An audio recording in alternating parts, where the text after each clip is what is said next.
I'm a night security guard. The rules are beyond terrifying. The first shift. The job listing was simple enough. Night security guard needed. $30 per hour. No experience required. At the time, I was desperate. Bills were piling up, and my last job had let me go with no warning. The idea of sitting in a quiet building for 8 hours a night seemed easy money. I should have asked why the pay was so high. The building was a massive, abandoned warehouse on the outskirts of town. One of those places that felt like it had been forgotten by time. When I arrived for my first shift, I met a man named Victor. He was the current night guard, and he had a look in his eyes that set me on edge. He was jumpy, his fingers twitching as he handed me a laminated sheet of paper. "These are the rules," he said, his voice low and urgent. "You follow them exactly, or you won't last." I laughed nervously. "Come on, man. How bad can it be?" Victor didn't laugh. Instead, he shoved the paper into my hands and turned to leave. "I'm done after tonight. Good luck." Then he was gone. I looked at the sheet, my unease growing with each rule. Number 1. The cameras will flicker between 1 a.m. and 1:03 a.m. Do not look at them until they stabilize. Number 2. If you hear footsteps behind you, do not turn around. No one should be there. #3. Between 2:15 a.m. and 2:30 a.m., the north entrance will rattle. Do not investigate. Do not acknowledge it. Number 4. If a man in a suit appears at the front desk, do not speak. Do not move. Hold your breath until he leaves. Number 5. The radio will turn on by itself at exactly 3:42 a.m. Do not adjust it. Do not turn it off. Listen carefully. Number 6. If you see a woman in the break room, leave immediately. Lock the door behind you. Number 7. Your shift ends at 6 a.m. No matter what happens, do not leave before then. It had to be a joke. Some hazing ritual for new employees. But the more I read, the more that sinking feeling settled in my stomach. The clock read 11:58 p.m. Time to start. 12 a.m. The warehouse awakens. For the first hour, everything was normal. The warehouse was silent, save for the occasional hum of the old overhead lights.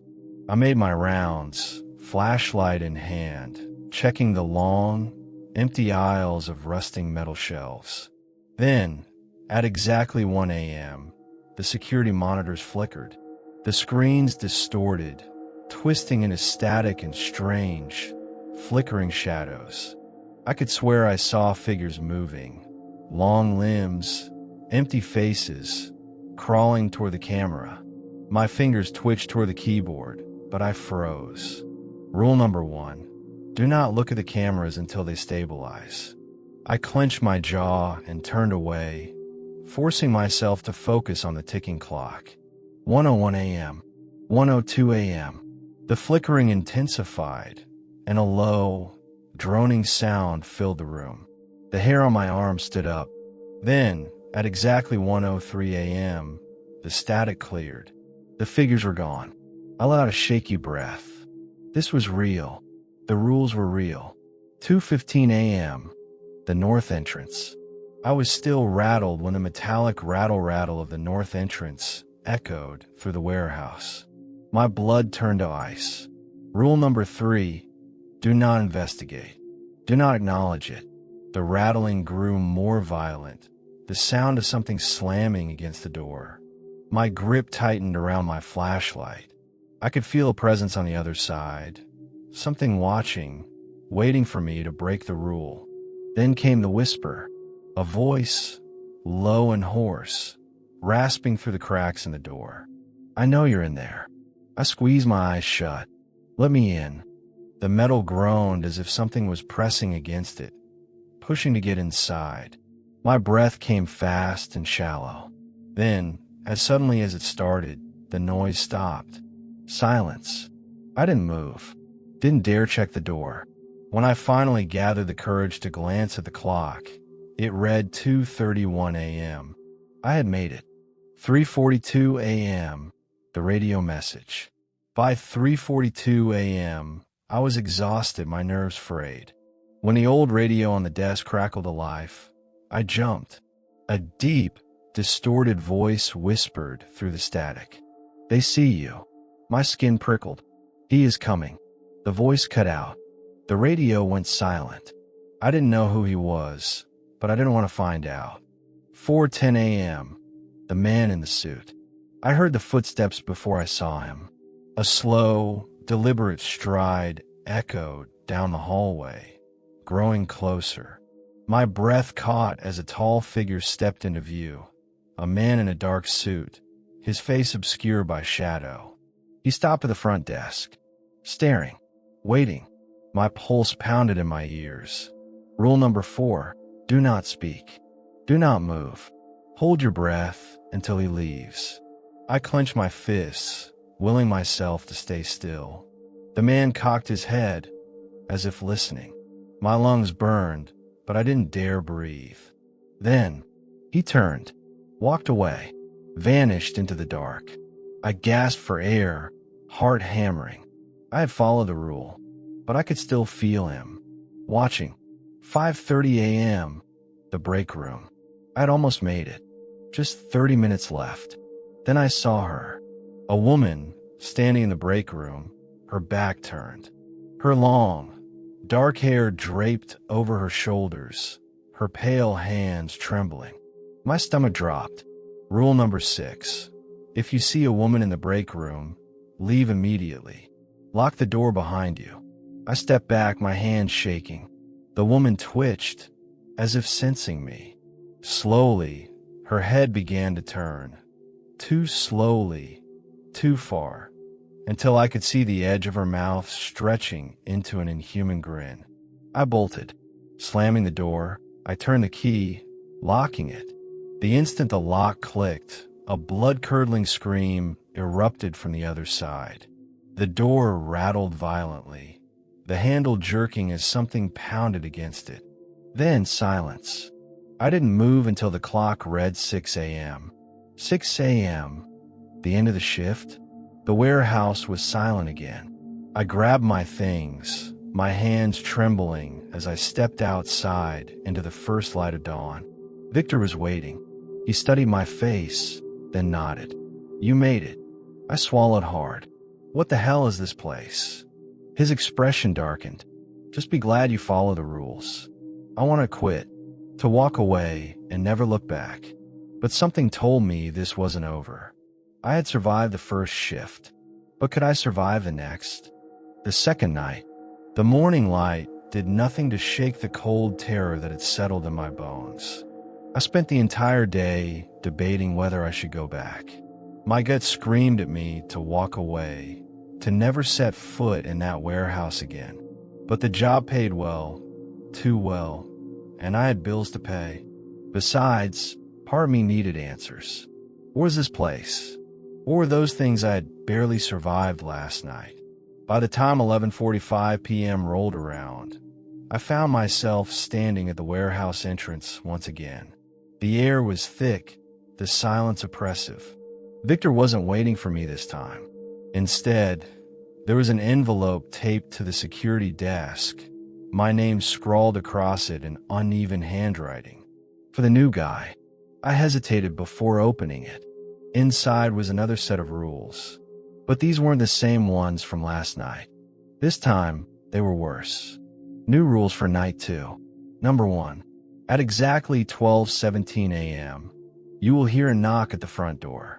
Do not open it, no matter what they say. Number 2. Between 1:45 a.m. and 2 a.m., you may feel like you're being watched. You are. Keep your head down. Do not look up. Number 3. If the break room fridge door is open when you pass it, shut it immediately. Do not look inside. Number 4. The janitor may appear between 3:10 a.m. and 3:30 a.m. He is not a janitor. Do not let him near you. Number 5. If the overhead lights start flickering, hide. Do not come out until they stop. Number 6. Your shift still ends at 6 a.m. No matter what happens, you must stay inside. My hands trembled as I finished reading. I had barely survived the first set of rules. How the hell was I supposed to make it through these? The clock struck midnight. 12:17 a.m. The knock at the door. I spent the first 15 minutes patrolling the warehouse, my nerves stretched tight. The place was just as eerily quiet as the night before. Then, at exactly 12:17 a.m., the first knock came. Knock, knock, knock. My entire body tensed. A pause. Then a voice. Soft. Familiar. Hey, it's me. Let me in. My blood turned to ice. It was my mother's voice. It's cold out here, sweetheart. Open the door. I gritted my teeth. She had been dead for 3 years. The knocking grew more insistent. The voice turned desperate. Please, just open the door. I clenched my fists and stepped back. Then, the voice changed. The sweetness drained from it, replaced with something hollow, something wrong. You were always such a disappointment. My breath hitched. No wonder no one loves you. I squeezed my eyes shut, fighting the nausea twisting my stomach. Do not open the door. The knocking stopped. The silence was deafening.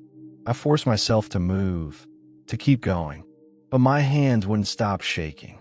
1:45 a.m. The watchers. By the time 1:45 a.m. arrived, my nerves were shot. I was pacing the security office when I felt it, an overwhelming sense of being watched.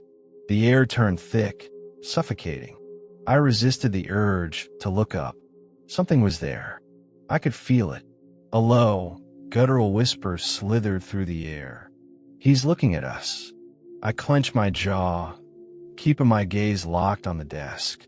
My heart pounded so hard it hurt. Does he see us?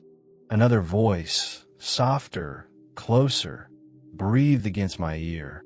Look at me. I squeezed my eyes shut, gripping the desk for dear life.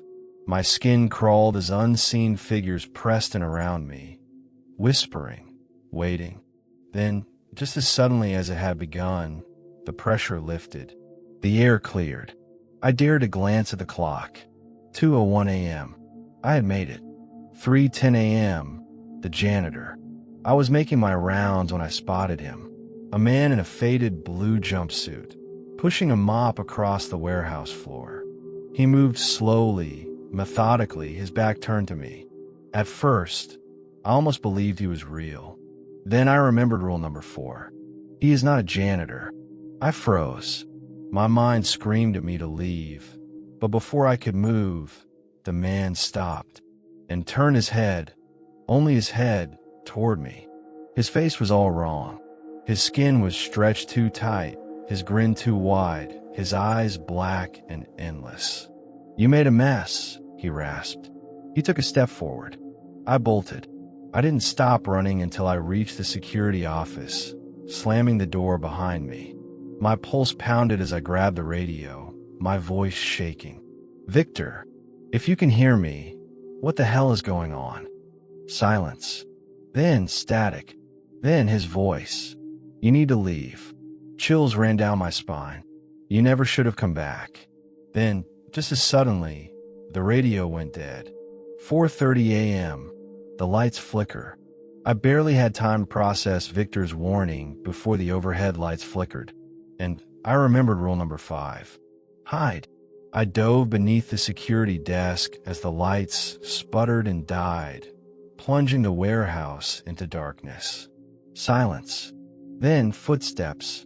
Slow, deliberate, moving closer. I clamped a hand over my mouth, biting down hard to keep from breathing too loud. The footsteps stopped just feet away. A rasping breath. Then a whisper. I see you. My stomach dropped. Then, suddenly, the lights flickered back on. I was alone. I exhaled shakily, forcing myself to my feet. Only 90 minutes left. I could make it. 6 a.m. The exit. The moment the clock struck 6 a.m., I grabbed my things and bolted for the exit. But when I reached the front door, my stomach turned. There, standing just outside, was Victor. His face was pale, his eyes hollow. "You need to leave," he said again, his voice hoarse. "Before it's too late." I stepped forward, and my breath caught in my throat. His reflection was missing from the glass. I stumbled back, my heart hammering. Victor, if it was Victor, just stared at me. Then, in a voice that wasn't his, he whispered, "See you tomorrow night." And then, he vanished. I staggered outside, gasping in the morning air. I had survived another shift, but deep down I knew tomorrow night would be worse. The third night, I should have quit. After what happened last night, after Victor's ghostly warning and the horrors I had endured, I should have run. But something about this job had its claws in me. Maybe it was curiosity. Maybe it was the unsettling feeling that quitting wasn't an option anymore. Either way, when the clock struck 11:45 p.m., I found myself standing in front of that cursed warehouse again. The moment I stepped inside, I knew something was different. The air was heavier, charged with an almost electric tension. The security office felt colder than usual, the walls pressing in like they were alive. Then I saw it. Another envelope. Another note. I hesitated before picking it up, my fingers trembling as I unfolded the paper. New rules for night 3. Number 1. At 12:30 a.m., you will hear heavy breathing coming from behind you.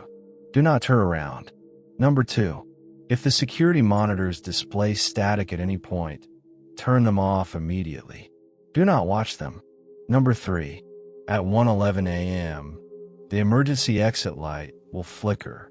If it turns red, hide immediately. Number 4. A man with no eyes may appear at 2 a.m. If he does, act blind. Do not acknowledge his presence. Number 5. The phone will ring at 3:45 a.m. Answer it, but do not speak. Just listen. Number 6. If the loading bay door opens by itself, do not approach it. Do not look outside. Number 7. Your shift still ends at 6 a.m. Leaving early is not an option.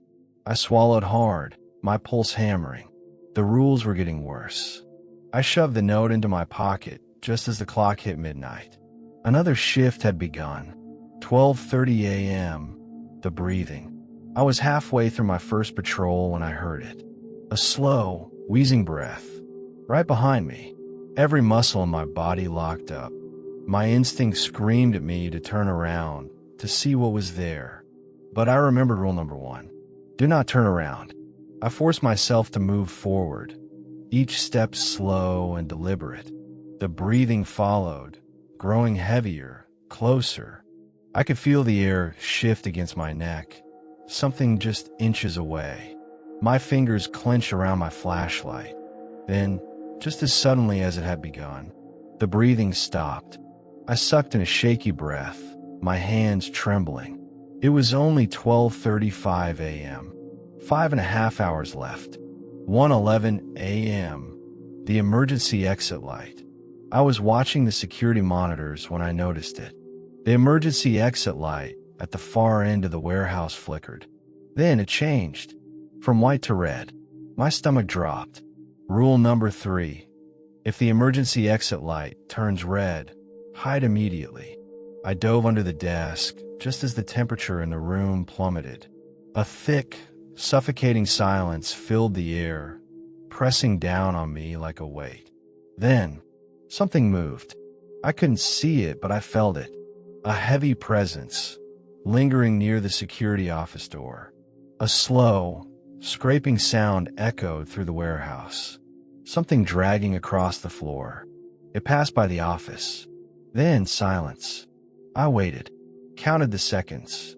Eventually, the air lightened. I peeked out. The emergency exit light had returned to white. I had made it, but I was shaking so badly I could barely stand. 2 a.m. The man with no eyes. At 1:59 a.m., I felt it before I saw him. A presence. Then, at exactly 2 a.m., he appeared. A tall man, standing in the middle of the warehouse. His face was expressionless. His hollow, Gaping eye sockets stared into nothingness. I held my breath. Rule number 4. Act blind. Do not acknowledge his presence. I forced myself to move, keeping my gaze low, pretending I didn't see him. I could feel his empty stare boring into me. My skin crawled. Then he spoke. "Can you see me?" His voice was hollow, distant. I didn't answer. Kept walking. "I know you can see me." My hands balled into fists. My pulse pounded. Then he laughed. A soft, rasping sound that sent chills down my spine. Then, when I finally reached the office and dared to glance back, he was gone. I barely made it to my chair before my legs gave out. I still had 4 hours left. 3:45 a.m. The phone call. I was staring at the clock when the phone rang. I nearly jumped out of my skin. My mouth went dry. Rule number 5. Answer it, but do not speak. Just listen. I reached out with a trembling hand, picking up the receiver. Static. Then a voice. Low, distorted, almost familiar. "He is coming." A pause. "Do not trust the next person you see." Then, the line went dead. I set the phone down with shaking hands. And that's when I heard the footsteps. Someone was coming. 4 a.m. The visitor. The footsteps stopped outside the office. A shadow loomed beyond the glass door. Then, a knock. I nearly stopped breathing. A figure stood just outside, their face obscured by the dim light. Then a voice. "It's me. Let me in." My blood turned to ice. It was Victor. Or at least, it looked like him. But the phone call echoed in my mind. Do not trust the next person you see. I stayed frozen, my heart hammering. Victor, or whatever it was, pressed a hand to the glass. "You need to open the door," he said softly. I stayed silent. "You're running out of time." I clenched my jaw, my fingernails digging into my palm. Then, his face changed. His skin warped, his mouth stretching too wide, his eyes turning hollow and black. Then he grinned. "See you soon." And just like that, he vanished. 5:30 a.m. The loading bay door.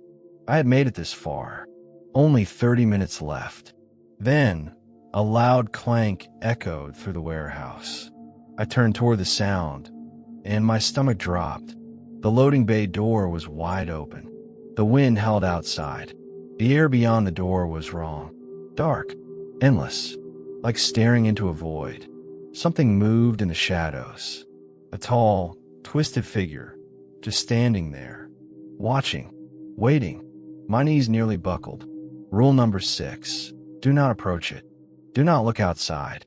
I squeezed my eyes shut, forced myself to turn away. The cold air licked at my skin, but I stayed put. Minutes passed. Then, the door slammed shut on its own. When I looked again, the warehouse was empty. But I knew. It was still there, waiting for me. 6 a.m. A new rule. The moment the clock hit 6 a.m., I bolted for the exit. I expected to see Victor's ghostly figure outside again. But this time, the parking lot was empty. No shadows, no whispers, just a single envelope taped to my car window. I hesitated before opening it. Inside was a single sentence. "The rules are changing." I swallowed hard. I had survived another shift, but I wasn't sure I could survive the next. The rules have changed. I barely slept after my third shift. Even in daylight, I felt watched. Shadows flickered at the edges of my vision. The silence of my apartment seemed unnatural. I checked the time. 11:30 p.m. I should have quit. I should have run. Instead, I found myself back at the warehouse, standing at the security office door, staring at a new envelope taped to the glass. This time, the paper looked older, the ink smeared. I unfolded it with trembling hands. New rules for night 4. Number 1. The old rules no longer apply. Number 2. At 12:45 a.m., the lights will go out. Stay completely still. Do not breathe too loudly. Number 3. If you hear someone whisper your name, whisper back. You have the wrong person. Number 4. The security monitors will show a figure watching you. If they wave, wave back. If they knock on the screen, turn the monitors off immediately. Number 5. At 3 a.m., there will be a second you. Avoid them at all costs. Number 6. At 4:44 a.m., you will see a door that shouldn't be there. Whatever you do, do not enter it. Number 7. At 5:55 a.m., you will hear someone crying. Ignore it, even if it sounds familiar. My stomach twisted. The rules had changed, and they were worse. The clock hit midnight. Another shift had begun. 12:45 a.m. The darkness. I was patrolling the aisles when it happened. A sharp click. The lights went out. Pitch black swallowed the warehouse whole. I froze. I barely breathed. The air shifted, like something had entered the room. My ears strained for any sound. Then, something brushed against my arm.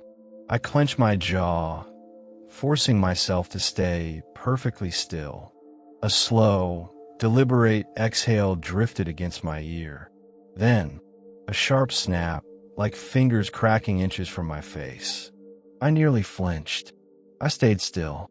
Seconds stretched into eternity. Then, click, the lights flicker back on. I was alone, but the feeling of invisible fingers lingering against my skin made my stomach churn. I had made it past the first rule, but I wasn't sure I could handle the rest. 1:30 a.m. The whisper. The warehouse was dead silent when I heard it. A voice. Soft. Right behind me. James. I bit down on my lip hard enough to draw blood. Then, in a shaking whisper, I followed rule number 3. You have the wrong person. Silence. Then laughter. Low. Raspy.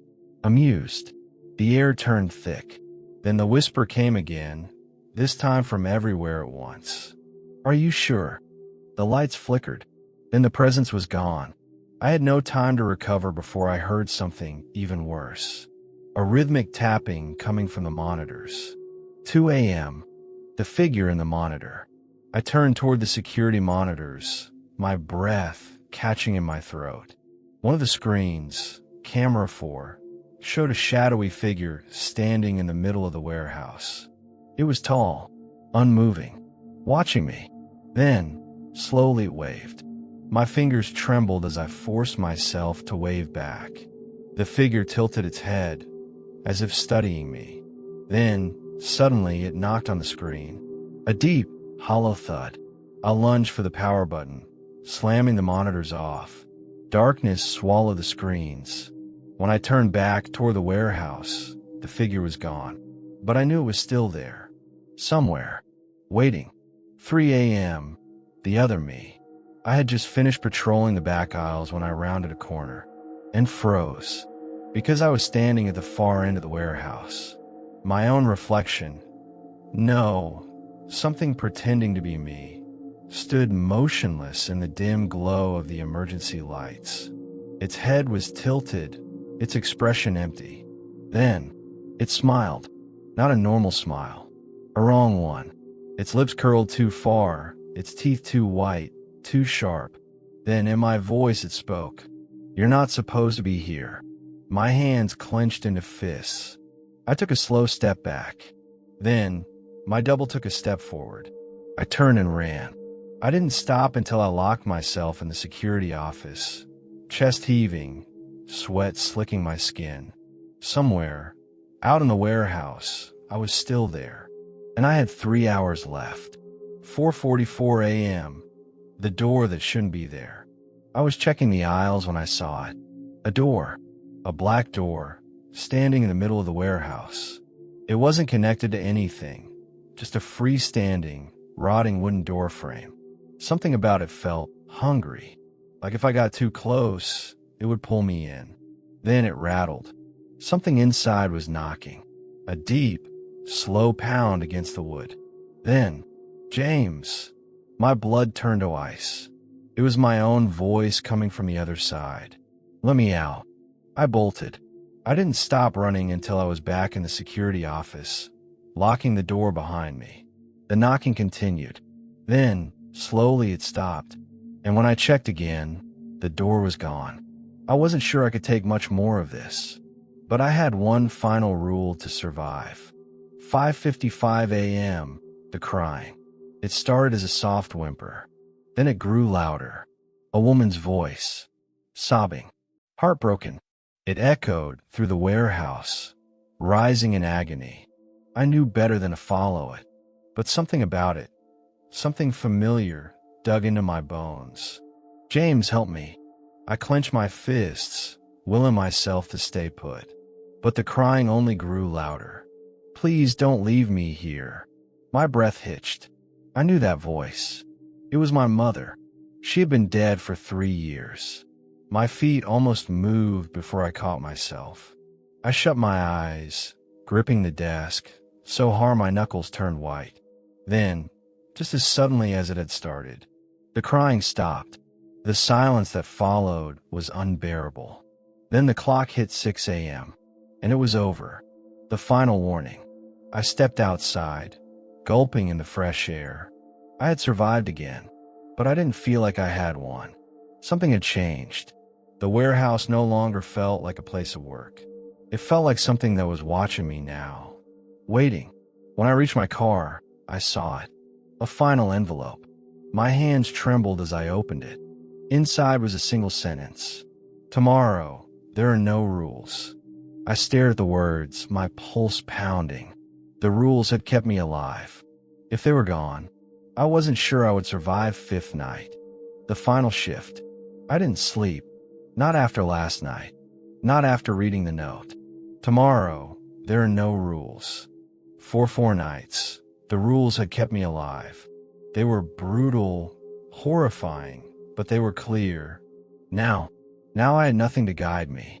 No way to know what was coming. And yet, when 11:30 p.m. rolled around, I still drove to the warehouse. I didn't know if it was fear or something worse pulling me back. By the time I arrived, the air around the building felt different, like the warehouse was waiting for me. I stepped inside, and the door locked behind me. 12 a.m., no rules, no escape. I tried the door. Locked. I checked my phone. No service. The warehouse was silent, too silent, like the air had been sucked out. I hesitated before heading toward the security office. Maybe there would be another note, another set of rules. But when I got there, the desk was empty. The monitors were dead. Then, something flickered in the corner of my eye. I turned. A figure stood at the far end of the warehouse.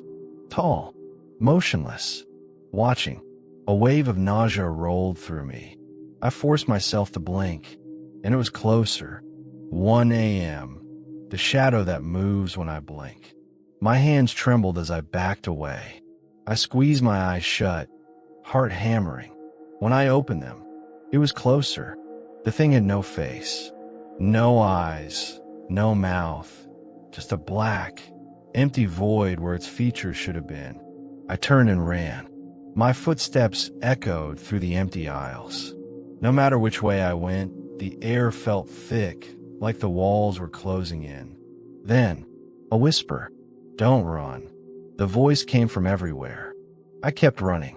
I didn't stop until I reached the emergency exit, only to find it bricked over. Panic clawed at my throat. I spun around, and the faceless thing was inches away. 2 a.m., the mirror that shouldn't be there. I stumbled backward, nearly tripping over my own feet. But the thing didn't move. It just stood there, watching me with nothing. Then, just as suddenly, it was gone. The silence that followed was suffocating. I forced myself to move, stepping cautiously toward the security office. But when I turned the corner, I stopped dead, because there, in the middle of the warehouse, was a mirror.